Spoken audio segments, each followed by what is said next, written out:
कुछ रास्ता लिख देगा, कुछ मैं लिख दूंगा, तुम मुसीबतें लिख देना, मैं मंजिल लिख दूंगा। हेलो नमस्कार साथियों, आप सभी का दिल खोलकर स्वागत है।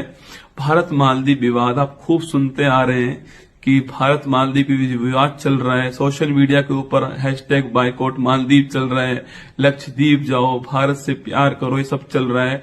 वही दूसरी ओर आप सुन रहे हैं कि भारतीय जो सेना है उसको मालदीव बार बार कह रहे हैं कि वो बाहर निकल जाए यहाँ से। आपके दिमाग में सवाल तो आता होगा कि सर ये भारतीय सेना मालदीव में कर क्या रही है, और क्या हमारे मालदीव से संबंध बहुत अच्छे थे, अब संबंध कैसे हैं, क्यों ऐसा हो रहा है। ये सारे सवाल आपके दिमाग में आ रहे होंगे। तो इन सवाल का जवाब मैं आपको आसान लैंग्वेज के अंदर इस वीडियो में देने वाला हूं।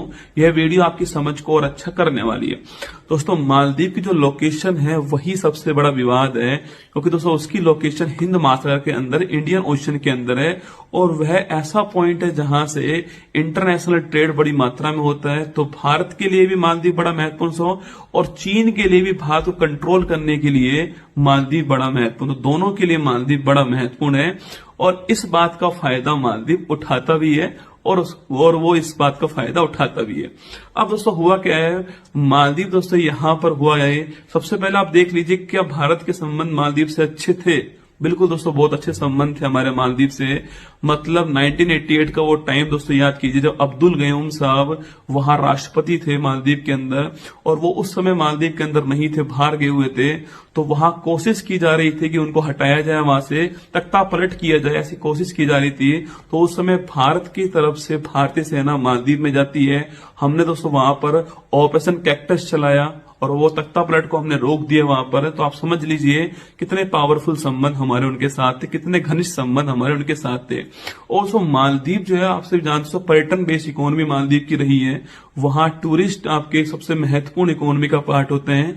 मतलब टॉप 3rd कंट्री जो मालदीव में जाते हैं, जो आपके नागरिक जाते हैं मालदीव के अंदर, उसमें जब भारत भी शामिल है, आप समझ सकते हैं कि भारत का कंट्रीब्यूशन वहां पर कितना रहने वाला है। अब दोस्तों हुआ क्या कि मालदीव में नई सरकार आती है, नए राष्ट्रपति आते हैं, मोहम्मद मुइज़ू उनका नाम, आप सभी जानते हैं। और सो जब वो चुनाव प्रसार कर रहे दोस्तों, उस समय उन्होंने नारा दिया था कि इंडिया आउट का नारा दिया उन्होंने। मतलब उन्होंने बार बार कहा था कि जो भारत की सेना है वो उन्हें मालदीव से बाहर निकाल देंगे, ये नारा उनका था। अब वो चुनाव जीत गए, और ऐसा प्रतीत होता है कि वो चीन के समर्थन में बात करते हैं, चीन के सपोर्ट में, भारत के विपक्ष में। ये उनकी नीति शुरू से रही है, और इसी बेस पर उन्होंने चुनाव लड़ा, और वो चुनाव जीत गए मालदीव के अंदर। और वहां पर उन्होंने नारा दिया इंडिया आउट का। तो जैसे ही वो चुनाव जीते, उसके बाद उसको परंपरा रही है कि भारतीय जो मालदीव नए राष्ट्रपति बनते हैं वो पहला दौरा अपना भारत करते हैं। ये परंपरा चली आ रही है, लेकिन इस बार ऐसा नहीं हुआ।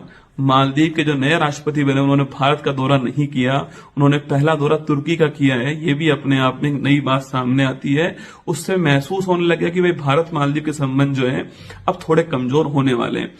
अभी दोस्तों क्या हुआ, हमारे जो प्रधानमंत्री थे, हमारे प्रधानमंत्री जो नरेंद्र मोदी जी थे, वो अभी लक्षद्वीप की यात्रा पर गए हुए।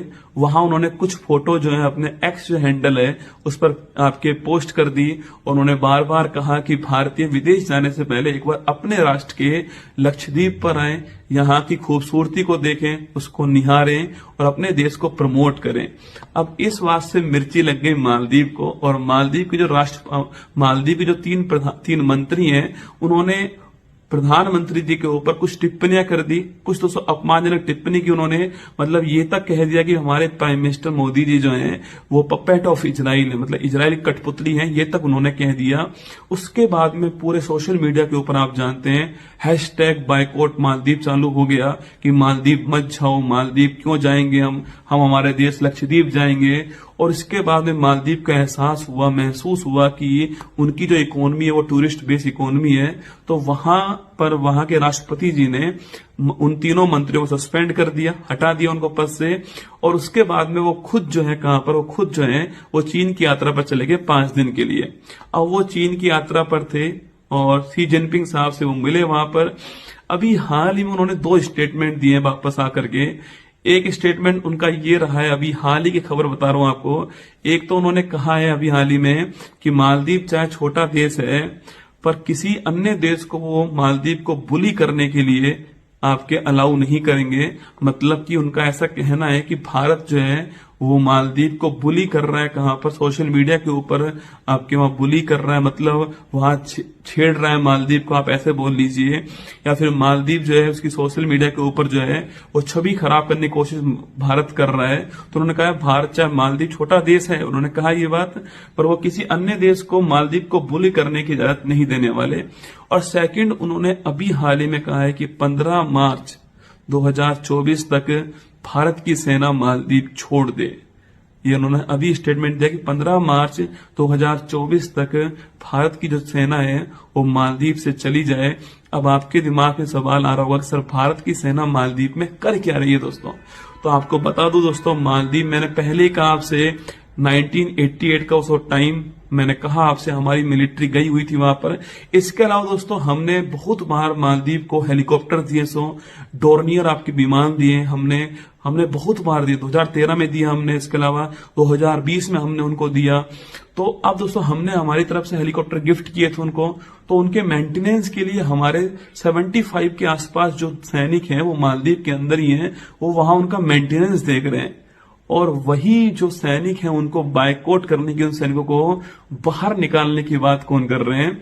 वो मालदीव के राष्ट्रपति मोइजू साहब कर रहे हैं। पर वो शायद भूल गए हैं कि वो सैनिक जो हमारे वहां पर हैं वो उन्हीं के जो आपके हेलीकॉप्टर जो हमने गिफ्ट किए थे उनकी मेंटेनेंस के लिए वहां पर स्थित हैं।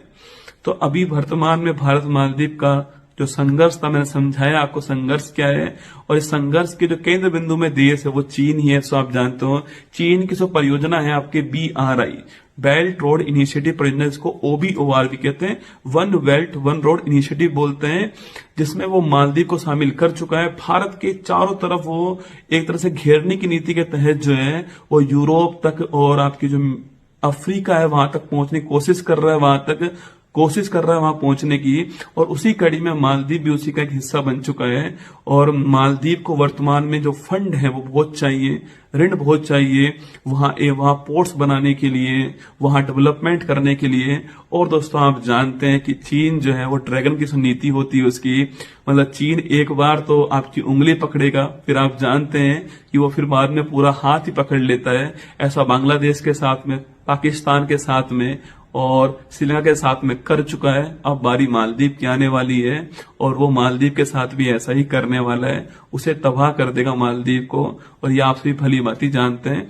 तो बस ध्यान रखिएगा अपना, बताना मुझे कैसी लगी आपको ये कहानी, आपको ये संबंधों की तुरपाई कैसी लगी मुझे बताइएगा कमेंट बॉक्स के अंदर। ध्यान रखिए अपना।